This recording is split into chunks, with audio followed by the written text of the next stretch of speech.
Your family has taken something of great value from us. Is that it? Yeah, that's it. That's it. That's how I felt. The thing of great value that Disney family took from me is for, almost 4 hours of my life that I've watched this movie twice now. So it means a lot to me. It's an important quote. All right. If you're hearing our voices, that means it's time for It's This Meets That, the podcast where we watch terrible movies so you don't have to, but maybe you should. This week's episode kicks off a new movie we'll be breaking down. So yeah, new to you. Yeah. So we're going to have an interesting perspective from this trailer trash because this is the first movie that we've done where one of us has already seen it, that person being me. And you've been forced to watch it again. Yeah. I mean, I forced this one, I think. Yeah, you did. This is your fault. Yeah. I did this to myself. Yeah, you did this. You definitely did this to yourself. Before we go any further, I'm Russ. And I'm Jared. And just when we think it couldn't get any worse for Jared, he's kind of... Why don't you tell everyone what you've had to rewatch? Yeah. Artemis Fowl, which based on a book series that I love and am now sad twice for having sat through the movie. So the premise here, Artemis Fowl, a young criminal prodigy, hunts down a secret society of fairies to find his missing father. Is that what happens in the books? No, not at all. And I wouldn't even really call that the plot of this movie either. Like kind of. Yeah. I mean, yeah. Yeah, kind of. Like, it was. I guess if you think about fairy society as a whole as being secret, I was thinking secret society of fairies, like maybe there's a subset or like some sect of fairies that he's trying to hunt down, but which I guess kind of also maybe, I don't know. This movie was terrible. Yeah, it was pretty bad. But this is our our jump back into kind of family movie. So yeah. So why don't you tell me what your expectations are here? Or were you going to do that after the trailer breakdown? Well, why don't we... pre-expectations? Yeah. I mean, why don't we do some predictions, I guess, right? Have we done that before for the trailer? So, I mean, I didn't know anything about this. I just assumed it was a book. I didn't know. And I was like, well, it's Disney. It's like a young adult thing. So it should be, seems like they put a lot of money behind it. And then... Sure. Yeah. I don't know. I would expect it to be something kind of fun. Gisne, as we say in Portuguese. Okay. Yeah, I mean, when the mouse is in charge, it's going to be good, right? Yeah, I mean, 9 times out of wrong. 10, right? Super wrong. Yeah, very wrong. Very wrong. Maybe the worst Disney movie I've ever seen. But I'll let you be the judge once we get there. Yeah, maybe that's a good poll we could run or something. If there's listeners have any ideas out there, hit us up on the Twitters or whatever. Yeah, swing and a miss. But well, why don't we tear through the trailer and then let's do it. We'll kind of go through what we expect for the feature length. So yep. So the trailer opens up with just Josh Gad in character there, Mulch Diggums, which you don't know in the trailer, but. Yeah. Did I know that, or did you know it was Josh Gad immediately? Because he's doing a weird voice. When as soon as I saw his face, I knew it was him. Because like they do, because it's like a kind of black and white, like someone's watching it through like an old camera, TV, whatever. Mm-hmm. Like blanking on words today. Like a security camera kind of thing. Yeah, thank you. And he's like clearly like a prison interrogation room. And then he's got like long hair, and then he's doing like this really bad, fake, deep, gruffy voice. But then when they showed his face, I was like, that's Josh Gad. I was like, yay. I don't know. I've got like a love-hate thing for Josh Gad. I think everyone does. I think Josh Gad does. Like no one can be that happy all the time. You think he's a happy guy? I think like on the surface he is, but I don't know him personally. Maybe he's got some demons hidden somewhere, but who knows? The demonsist. It's just, I think it also feels like I want to hang out with him and be like, yeah, I don't know if he drinks beer, but like, let's have a soda pop and just talk. But then I feel like it'd be him trying too hard to be like this big 80s nerd, and it would just irritate me. I could see that. So there we are, Josh Gad getting interrogated, and then we get our Disney logo. Yep. No money laundering here. Well, yeah, different kind. Yeah. We shouldn't comment too much because they probably have the power to actually make us go away. Great point. Point. Disney, we love you. Keep doing what you're doing. Yeah, I got to be careful with the Photoshops on this one, huh? Yeah, definitely. Can do. Yes, they will. Yeah. Thanos snapped their fingers us out of existence. That sounds right. So Josh, they're interrogating him about, you got to tell me everything that we know about the guy that you work for. He's like, the man? No, this isn't about the father. It's about the son. Artemis Fowl. And you're like, whoa. Yep. And then it kind of cuts into shots of Big Fowl. I'm going to call him Big Fowl and Little Fowl. I think that's a bit easier to keep track of. I like that, yeah. Colin Farrell is Big Fowl. Farrell Fowl. Yeah, is it easier, Russ? Now, when I say Colin Farrell, Big Fowl, that's a tough one. Yeah, Colin Farrell. Colin Farrell. You say it 5 times fast. Yeah, all right. And then Little Fowl, so we get the father-son thing going on, and then Ferdia Fowl. Farrell Fowl. Fowl and Ferdia Fowl. Oh, yeah, that's right. Yeah. And then Ferdia Fowl, Little Fowl is just surfing. That's cool, I guess. I don't know. Yeah, I mean, surfing is pretty dope. He seems pretty good. I hope he did his own stunts. He seems very good. Yeah. Have you ever gone surfing? No, it seems hard. Yeah, it seems very hard. I can avoid it. Yeah. I've watched like all the beginners try, and I'm like, nah, that seems like a lot of work. Yeah, dear listener, tell us how hard surfing is. I'm gonna continue to sit here on the beach with my drink. Yes. So then we get. Go ahead. Yeah. Well, we get like a training montage now, right? Yeah, it seems like it could be. Yeah, right. And we get Little Fowl walk in. We get Big Fowl telling him, he's like, "Oh, you've grown strong." And then there's a quick cut of him like doing fencing, and then he's like, "Oh, you're getting smarter." There's him doing like typing in a computer, probably like 80 words per minute, like really fast, like me. Yep. Reading books, looking at stuff that looks smart, like pictures and stuff. Yep, he's a genius. Yeah, clearly. And a very supportive father, so that's good to see. Yeah. Then it kind of like pans away to our supportive father flying away in a helicopter. Like, goodbye, son. See ya. You seem to be fine. Don't worry about it. And then a quick authorities launch a worldwide manhunt for the famous collector, Artemis Fowl, antiquities dealer, whatever he happens to be. Yep. Big Fowl. Immediately I smell a frame job. Mm-hmm. And they also suspect that he may be behind some of the biggest robberies ever, which they say, which you're like, whoa, qualify that for me a little bit. Do you have any evidence? Is there anything like in this day and age, you got to be cautious with the things you're just saying on the news there, newscaster right? People like, yeah, and this came out in these days. I don't know. There's no excuse here.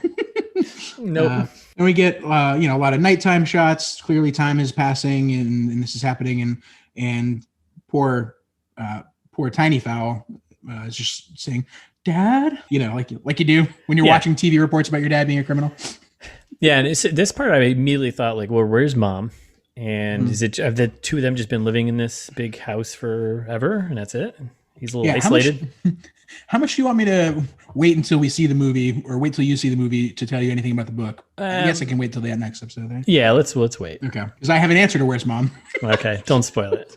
I'm guessing probably dead, but we'll go. Yeah. Well. Wait, I think I know. Oh, okay, interesting. I think I know. I think I just pieced it all together. Okay, let's carry on.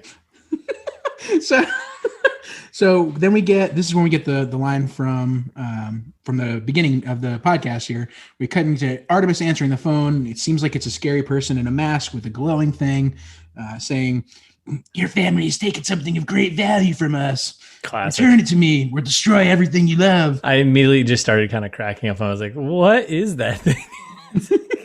The voice changer that they used for this is hysterical. It's pretty goofy, but I was like, okay, blah, blah, blah, plot points. Cool. All right. So then this is when we cut to the butler here, Little Fowler's bodyguard, Little Fowl bodyguard, which they haven't introduced yet in the trailer, but taking him down to this weird mansion bunker where like, you weren't supposed to see this yet. You're too young, but yeah.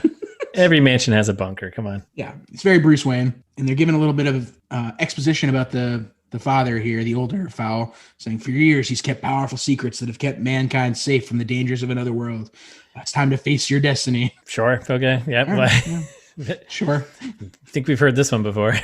And then, like, I don't know if you noticed this, but they show this like fancy suit, Kingsman style, which I love. But the suits in this movie were great. I mean, when we get to the movie later, but even in the trailer, like I feel like they're showing off, Colin Farrell looking real nice, real sharp. We should probably insult him later, but yeah, because we definitely want him on the podcast. So then the kid's taking up the mantle, and he's suiting up, got a sweet jet, it looks like, and then cue the hip hop.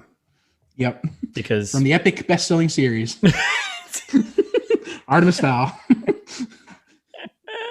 X go and give it to you. Yep. I wish. That would have been so awesome. Right? And then it kind of just like does a bunch of cool shots of, I'm assuming allies. I mean, Josh Gad, I can't imagine being a villain. So we get more of him. We get the pixie cut girl fairy. Yep. Holly. Yep. Holly. Then there's just a bunch of shots of like weird aliens and little things. And you kind of get a little sense of like, there's this bigger world to the world that we live in. Yeah. And you get a lot of like Transformers-esque cuts of machinery moving around for some reason. Oh yeah.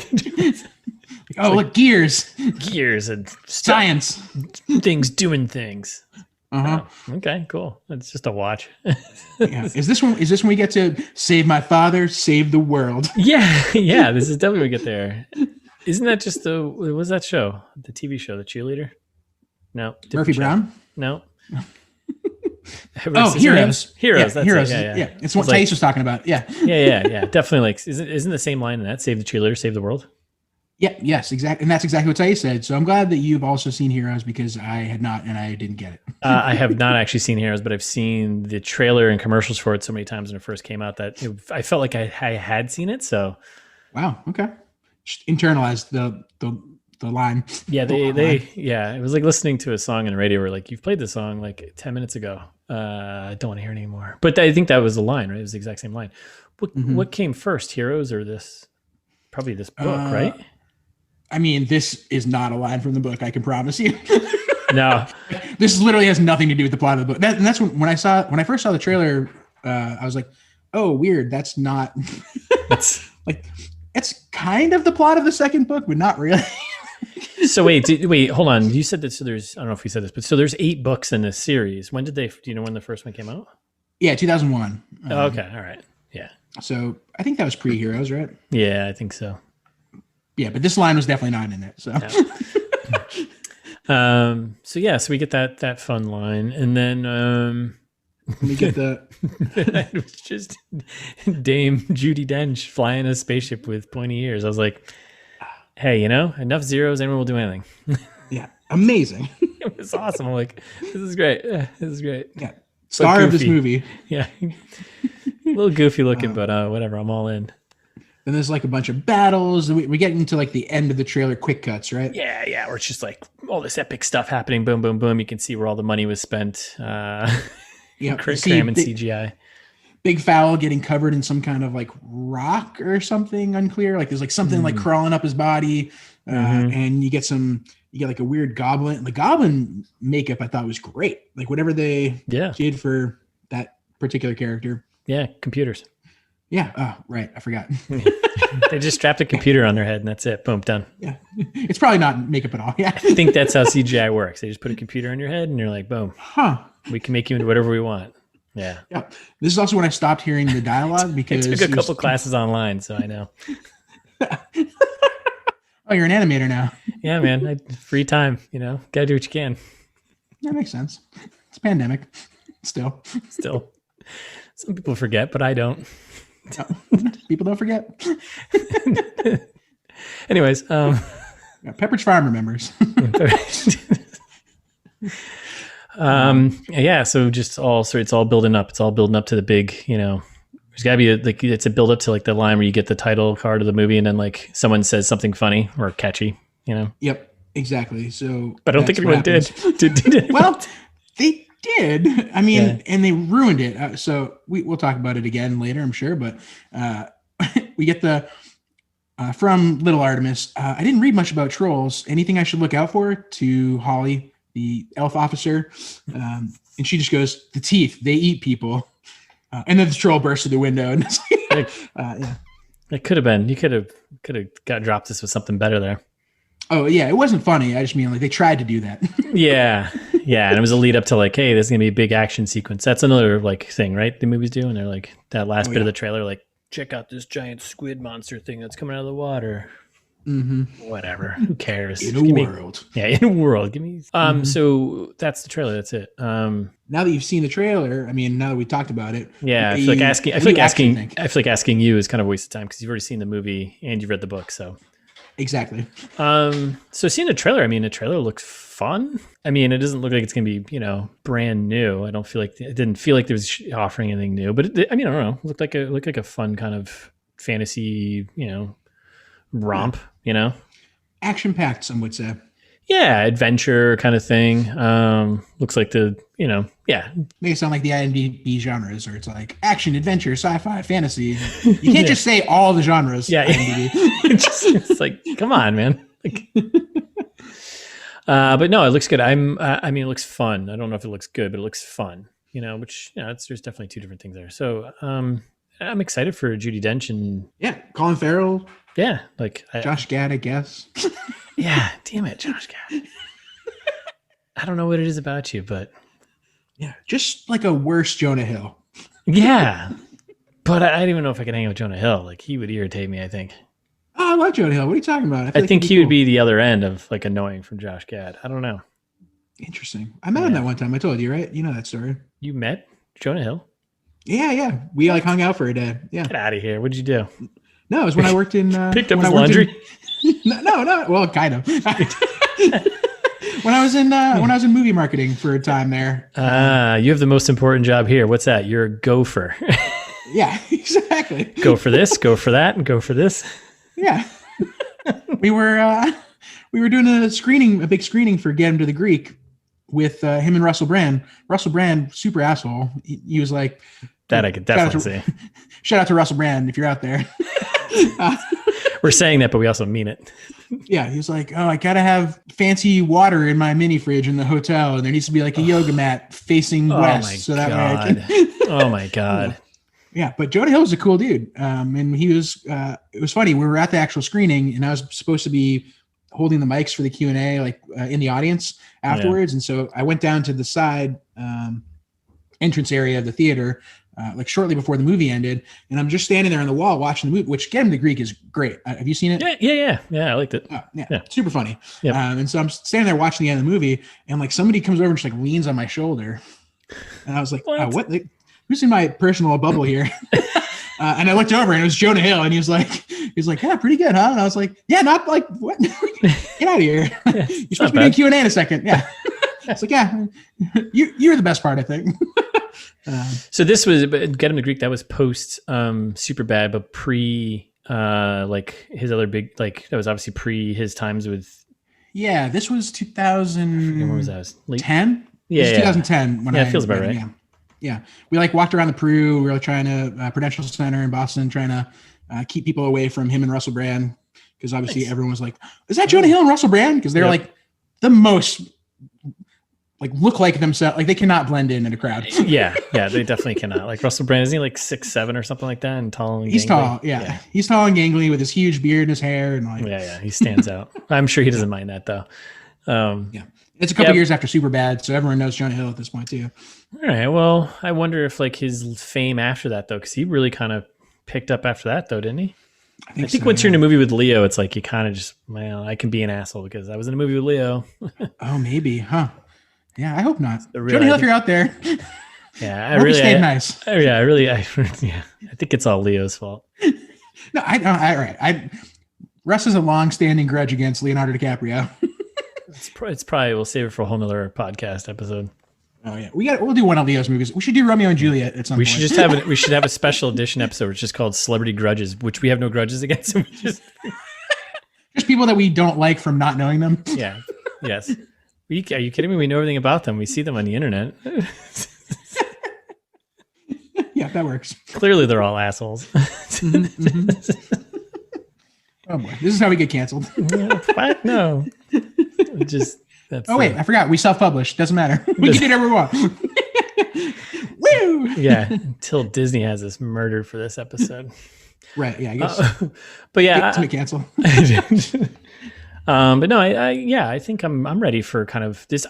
This in my expectations for this for like our podcast. So I'm like, this is a massive budget movie. Like, yeah, and certainly the biggest budget movie we've done, and yeah, the best cast.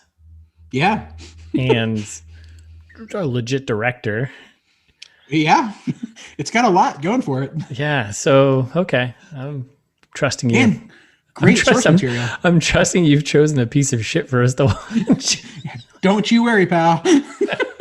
I think this is the lowest. Like, I don't know. Did you look at the Rotten Tomatoes score? Because I think it's 8%. Yes, it's the lowest I think we've done so far. It is. It's lower than it's. Yeah, like I think our lowest might have been like 13%, or maybe we. Yeah, right. I think so. Yeah. Oh my God. Even the audience scores, man, people just did not. Yeah, so you're welcome. All right. Well, I think that's it. I don't know unless you had anything else you wanted to say. No, let's wrap it up. All right, cool. Well, thanks for listening. We'll be back next week. But in the meantime, you can follow us on Instagram at It's This Meets That. And we're ITMT Pod on Twitter. Yeah. Or if you're feeling old fashioned, you can send us an email. Ideally not about meat, but if you're into that, send us a meat email too. It's fine. Whatever. It's thismeetsthat@gmail.com. And as always, you can find all of our episodes at itsthismeetsthat.com.